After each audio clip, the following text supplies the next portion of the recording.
Assalamualaikum warahmatullahi wabarakatuh. Perkenalkan, nama saya Nurlela Purwasi dari Prodi Manajemen Bisnis Syariah, kelas MBS 2F dengan NIM 235211206. Di video kali ini saya akan menjelaskan tentang ekspor dan impor di Indonesia. Selamat menonton teman-teman. Pengertian ekspor yaitu aktivitas mengirim barang keluar dari wilayah pabean, atau bisa disebut juga ekspor adalah kegiatan mengirimkan barang dari negara kita ke negara lain. Sedangkan pengertian dari impor adalah kegiatan memasukkan barang ke dalam wilayah negara pabean, atau proses pembelian barang dari negara lain masuk ke negara kita untuk memenuhi kebutuhan domestik. Tujuan dari ekspor yaitu yang pertama adalah untuk menciptakan lapangan pekerjaan, yang kedua untuk meningkatkan devisa negara, dan yang ketiga untuk mengatur harga suatu produk. Sedangkan tujuan impor yaitu yang pertama adalah untuk mengimbangi neraca pembayaran, yang kedua untuk mengurangi devisa negara, yang ketiga untuk meningkatkan potensi negara. Kemudian, ada manfaat ekspor dan impor. Manfaat ekspor yang pertama yaitu dapat meningkatkan pendapatan negara melalui penjualan barang dan jasa ke pasar internasional serta meningkatkan cadangan devisa negara.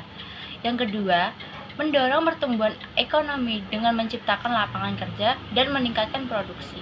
Yang ketiga, memungkinkan diversifikasi ekonomi dengan membuka peluang untuk industri yang dapat bersaing secara global. Serta yang keempat, membawa teknologi baru dan pengetahuan ke dalam negeri melalui perdagangan internasional.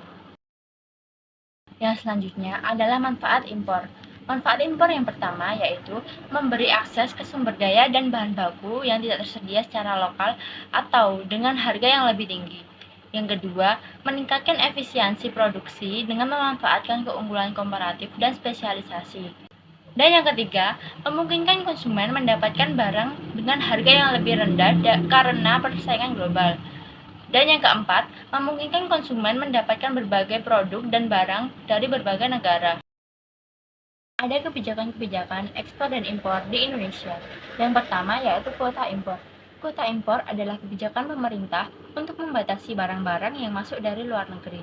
Akibat dari kebijakan kuota dan pembatasan impor biasanya akan terjadi, yang pertama, jumlah barang di pasar akan menurun. Yang kedua, harga barang akan naik. Yang ketiga, produksi dalam negeri akan meningkat. Dan yang keempat, impor barang akan turun. Yang kedua, larangan ekspor dan impor. Kebijakan ini dimaksudkan untuk melarang masuknya produk-produk asing ke dalam pasar domestik. Hal ini dilakukan karena alasan politik dan ekonomi. Untuk alasan ekonomi, pelarangan impor bertujuan untuk melindungi dan meningkatkan produksi dalam negeri. Yang ketiga, subsidi. Subsidi merupakan kebijakan pemerintah untuk membantu mengurangi sebagian biaya produksi per unit barang produksi dalam negeri, sehingga produsen dalam negeri bisa memasarkan barangnya lebih murah dan dapat bersaing dengan pasar impor.